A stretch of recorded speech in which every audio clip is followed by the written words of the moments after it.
Welcome to reads2dlearn.com.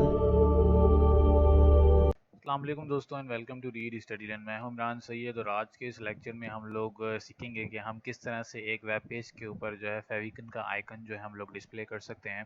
Last tutorial में हम लोगों ने स्टडी किया था कि हम किस तरह से अपनी एक HTML की फ़ाइल को जो है वो वैलिडेट करके उसके एरर्स वगैरह को रिजॉल्व कर सकते हैं।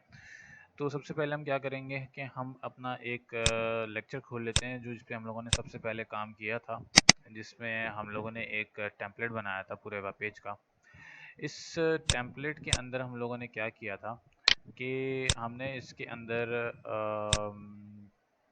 पूरा का पूरा पेज भी डिज़ाइन किया था। इसके अंदर जितने भी एलिमेंट्स इस्तेमाल हुए थे या एट्रीब्यूट्स टैग्स वगैरह इस्तेमाल हुए थे, मैंने आपको लेक्चर में बता दिए थे कि किस तरह से इसको इस्तेमाल किया जाता है।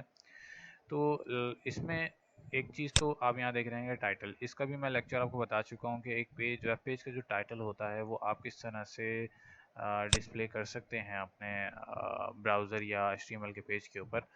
तो आज के इस लेक्चर में मैं आपको बताऊंगा कि हम अपने एक पेज के ऊपर क्या करेंगे कि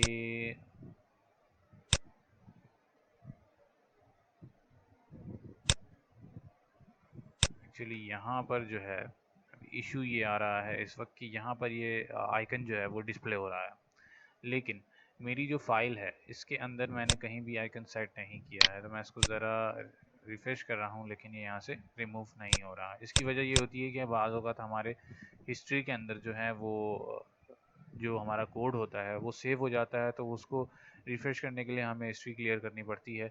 हम एक काम करेंगे, हम इसको एक और ब्राउज़र के अंदर ओपन करेंगे, किसी और के अंदर, जैसे फायरफॉक्स में ओपन कर लेते हैं और मैं आपको चेक कराता हूँ कि मैं किस तरह के आइकन की जो है वो बात कर रहा हूँ और हम डिस्प्ले कैसे करेंगे इसको।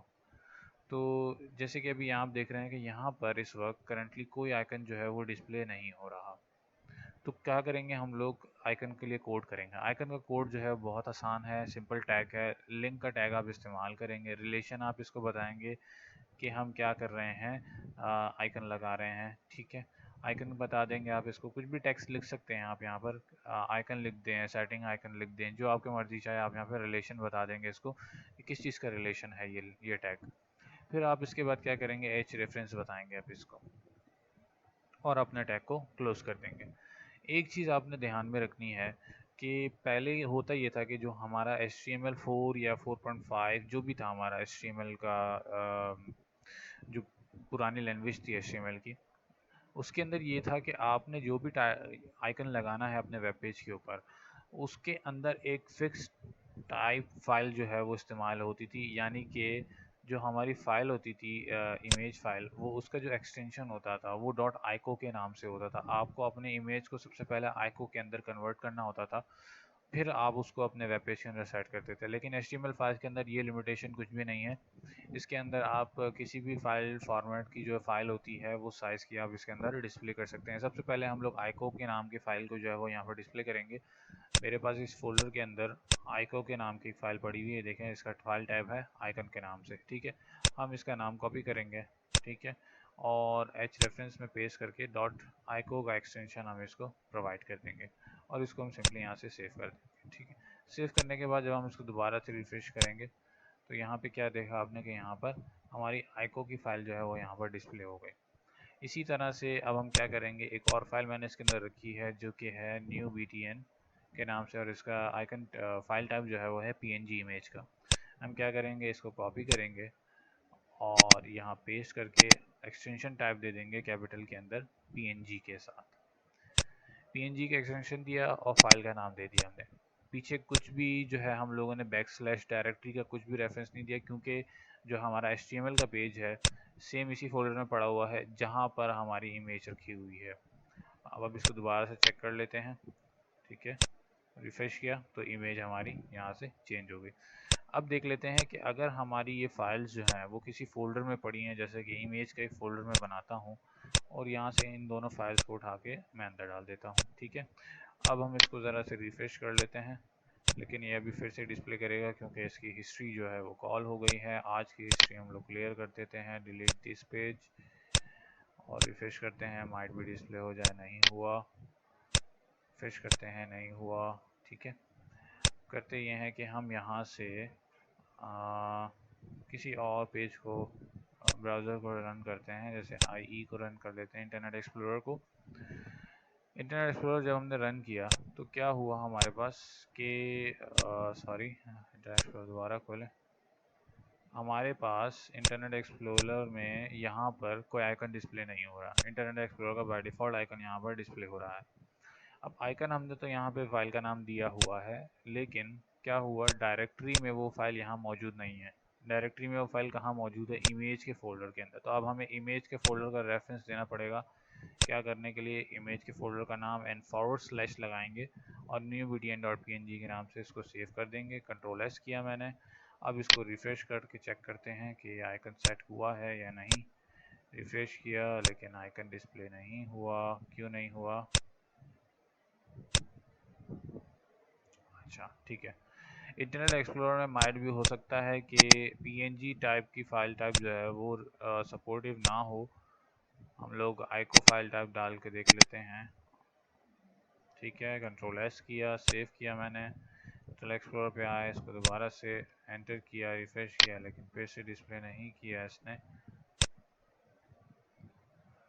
अच्छा, इसको बंद करते हैं एक दफ़ा। फायरफॉक्स को दोबारा रन करते हैं।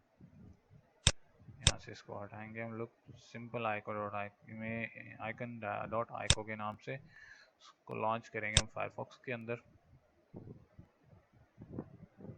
एक बात याद रखिएगा कि इस तरह के इश्यूज जो हैं आपके पास डिज़ाइनिंग के अंदर बहुत आते हैं कि आपने कोड कुछ किया होता है और डिस्प्ले कुछ होता है। तो हैक्टिक होने की ज़रूरत नहीं है। 2-3 इश्यूज होते हैं इसके। एक तो हिस्ट्री होती है, दूसरा ब्राउज़र्स वगैरह में काफ़ी इश्यूज होते हैं कि ब्राउज़र आपके पास ओपन होता है लेकिन जो कोड आपने किया है वो डिस्प्ले नहीं होता। तो ब्राउज़र बंद कर लें, हिस्ट्री क्लियर कर लें, टाइम फाइल्स क्लियर कर लें, तो आपके पास जो है वो आपकी फ़ाइल जो है ओरिजिनल पोजीशन में आ जाती है।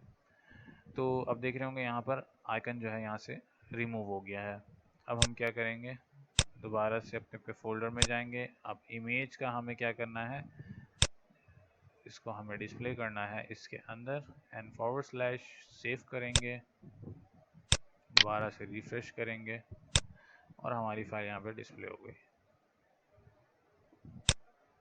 तो ये था तरीका, एक्सटर्नल फाइल्स वगैरह को आप किस तरह से डिस्प्ले कर सकते हैं। इसी तरह से आप जो है क्या कर सकते हैं कि ऑनलाइन जो है वो फाइल्स आप इस्तेमाल कर सकते हैं। जैसे कि मैं फ़र्ज़ करें मैं जाता हूँ readhistorylearn.com के ऊपर और यहाँ पे मैं क्या करता हूँ, मैं इसका जो ऑनलाइन लिंक है, इस फाइल आइकन फाइल का जो ऑनलाइन लिंक होगा वो मैं इस्तेमाल करूँगा अपने इस डेस्कटॉप वेब पेज के अंदर। यहाँ पर वो लिंक मैं यहाँ इस्तेमाल करूँगा। कैसे, मैं दिखाता हूँ आपको।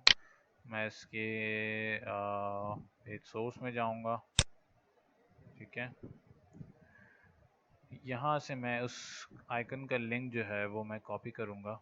सबसे पहले मुझे फाइंड करना पड़ेगा कि वो आइकन की फ़ाइल कहाँ है। ठीक है,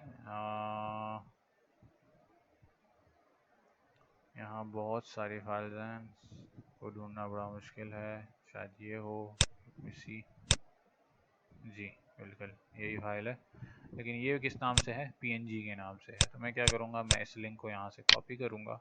ठीक है, और मैं अपनी फ़ाइल में वापस आऊँगा। यहाँ पे मैं क्या करूँगा, इसको पेस्ट कर दूँगा और इसको सेव कर दूँगा। उसके बाद मैं इसको रिफ़्रेश करूँगा अपने पेज को। क्या हुआ, वो आइकन वहाँ से यहाँ पर डिस्प्ले हो गया। उस लिंक को भी मैंने इस्तेमाल करते हुए इसको आइकन जो है वो यहाँ पर डिस्प्ले किया। तो उम्मीद करता हूँ कि ये लेक्चर आपको आसानी से समझ में आ गया होगा। नेक्स्ट लेक्चर के अंदर हम लोग डिस्कस करेंगे कि मेटा टैग्स जो हैं वो क्या होते हैं हमारे हेड सेक्शन के अंदर और इसका यूज़ क्या है, क्योंकि बहुत इंपॉर्टेंट टैग है ये आपके वेब पेज के लिए। इसको नेक्स्ट ट्यूटोरियल में डिस्कस करते हैं। तब तक के लिए अल्लाह हाफिज़। Search for RSL Tutor on YouTube.